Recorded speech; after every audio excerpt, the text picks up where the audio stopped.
दोस्तों, आज हम सीखेंगे कि प्रोविज़न फॉर डाउटफुल डेब्ट्स को हम क्यों क्रिएट करते हैं और इसके क्रिएशन का अकाउंटिंग प्रोसेस क्या होता है।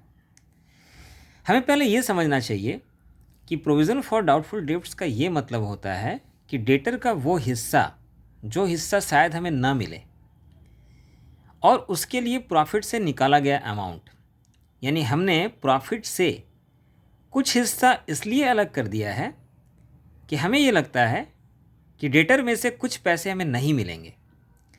तो अगर डेटर में से कुछ पैसे हमें ना मिलें तो जो नुकसान होगा उस नुकसान से बचने के लिए हमने पहले से कुछ व्यवस्था कर रखी है।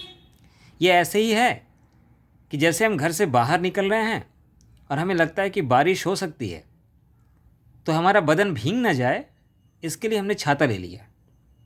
छाता बारिश को रोकेगा नहीं, लेकिन बारिश से हमारा तन जितना भीगेगा छाता की वजह से उससे कम भीगेगा। तो ठीक ऐसे ही प्रोविज़न फॉर डाउटफुल डेब्ट्स का मुख्य उद्देश्य ये है कि डेटर का जो हिस्सा हमें फ्यूचर में नहीं मिलेगा उससे हमारे लाभ में जो कमी आएगी उसको सपोर्ट करने के लिए पहले से ही लाभ का कुछ हिस्सा निकाल कर रख देना। हम देख सकते हैं कि हमारा डेटर यहाँ 10,000 है और हमने provision for doubtful debts create किया है 10% ऑन डेटर। इसका ये मतलब है कि हमें ये लगता है कि डेटर का जो 10% हिस्सा है शायद वो ना मिले फ्यूचर में, तो हम डेटर के 10% हिस्सा के बराबर का अमाउंट प्रॉफिट से अलग कर देना चाहते हैं इस साल। तो जैसा कि हम जानते हैं कि प्रोविज़न जो होता है वो प्रॉफिट का हिस्सा होता है और वो किसी ऐसे लायबिलिटी के लिए होता है जो लायबिलिटी का पैदा होना तय होता है।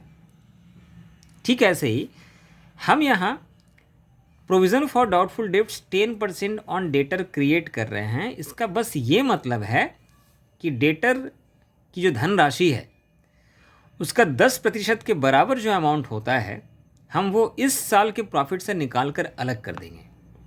तो हम देख सकते हैं कि इसके लिए जो पहला एंट्री हम करेंगे उसमें हम पीएल अकाउंट को डेबिट करेंगे। हम पीएल अकाउंट को डेबिट इसलिए कर रहे हैं क्योंकि पीएल अकाउंट का डेबिट साइड लॉसेस या एक्सपेंसेस को शो करता है। तो हमने जैसे ही पीएल अकाउंट को डेबिट किया तो हमारा करंट ईयर का प्रॉफिट जो है वो कम हो गया।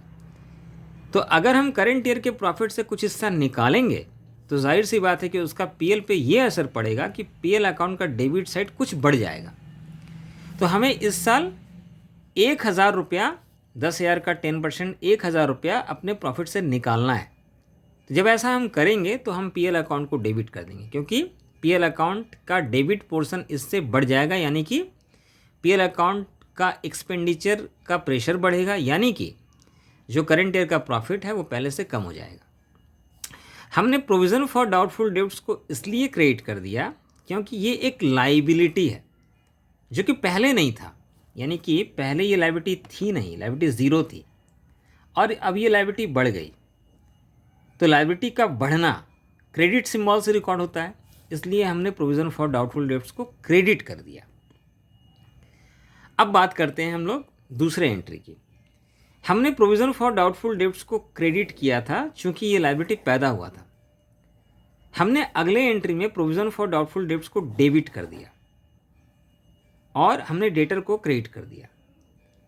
इसका मतलब ये है कि हमने प्रोविज़न फॉर डाउटफुल डेब्ट्स नाम के अकाउंट को बंद कर दिया और उसको बंद जब हमने किया तो उतने अमाउंट से हमने डेटर को कम कर दिया।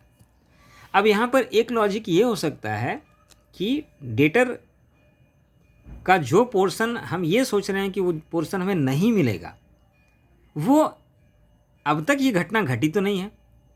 ऐसा तो नहीं है कि डेटर से पैसे मिल गए हैं और ये बात कंफर्म हो गई कि पैसे नहीं मिले हैं। जो नहीं मिलने वाले पैसे थे उनका वक्त आ गया। हम तो फ्यूचर की बात कर रहे हैं। तो यहाँ पर हम एक्चुअली प्रूडेंस कॉन्सेप्ट को फॉलो करते हैं या कंसेप्ट ऑफ कंजर्वेटिज्म, जिसके अकॉर्डिंग हम फ्यूचर के लॉसेस को पहले से ही क्रिएट कर लेते हैं उनसे बचने के लिए। तो हमने उसी सेंस में इस अकाउंट को बंद कर दिया और अपने डेटर को वक्त से पहले ही कम कर लिया। तो एक तो ये कॉन्सेप्ट काम कर रहा है। दूसरी बात है, अगर हम ऐसा नहीं करेंगे तो हमारा बैलेंस शीट दोनों साइड मैच भी नहीं करेगा, क्योंकि हम जानते हैं कि अकाउंटिंग में हम डुअल एस्पेक्ट कॉन्सेप्ट को फॉलो करते हैं। तो अगर हम किसी भी चीज़ के दोनों पहलुओं की रिकॉर्डिंग नहीं करेंगे तो लॉजिकली जो हमारा अकाउंट है वो सही वे में फंक्शन नहीं करेगा और रिजल्ट्स हमें लॉजिकल और साइंटिफिक वे से नहीं मिलेंगे। जो अकाउंट्स की जो प्रक्रिया है उसके अकॉर्डिंग रिजल्ट नहीं मिलेंगे। तो हमने एक तरफ पीएल अकाउंट को डेबिट किया जिससे हमारा प्रॉफिट कम हो गया, और दूसरी तरफ हमने डेटर को घटा दिया जिससे एसेट कम हो गया। यानी इसका ये मतलब है कि हमने अगर पीएल अकाउंट बनाया है तो मान लेते हैं कि हमारा ग्रॉस प्रॉफिट 30,000 था और मान लेते हैं कि हमारा सैलरी 10,000 था, सिर्फ एक ही एक्सपेंस था, इनडायरेक्ट एक्सपेंसेस, और हमने 1,000 रुपये का प्रोविज़न पहले ही क्रिएट कर लिया। मतलब जो प्रॉफिट होने वाला था हमने उसमें से 1,000 पहले ही अलग कर लिया। हम देख सकते हैं कि 30,000 में से अगर हम 10 को लेस करें, यानी हम इससे अगर इसको लेस करें तो हमारा प्रॉफिट 20,000 होता, लेकिन हमने वहाँ से 1,000 अलग कर लिया, हटा लिया, तो प्रॉफिट कितना हुआ? 19,000। अब देखिए बैलेंस शीट में जो प्रॉफिट 20,000 होता वो अब 19,000 दिखाई दे रहा है, क्योंकि हमने प्रॉफिट को 1,000 से कम कर लिया है।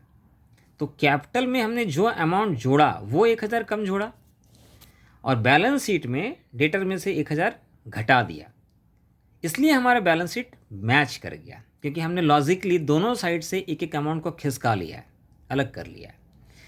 तो कुल मिलाकर के जो प्रोविज़न का कॉन्सेप्ट है वो लॉजिकली यही कॉन्सेप्ट है कि हम डेटर के जिस पोर्शन के लिए हम चाहते हैं कि आगे के लॉसेस को कवर कर सकें, हम उतने पोर्शन का अमाउंट करेंट ईयर से पहले ही हटा लेते हैं। इससे होता ये है कि हमारे प्रेजेंट ईयर का प्रॉफिट जितना होना चाहिए उससे कम जुड़ता है कैपिटल में, और दूसरी तरफ डेटर में से जिस चीज़ के नहीं मिलने की संभावना है उसको घटा देते हैं। तो हमारे लायबिलिटी साइड में एक अमाउंट कम जुड़ता है और एसेट तरफ में एक अमाउंट जितना होना चाहिए उससे कम होता है, जो कि डेटर। इस कारण दोनों साइड्स मिल जाते हैं।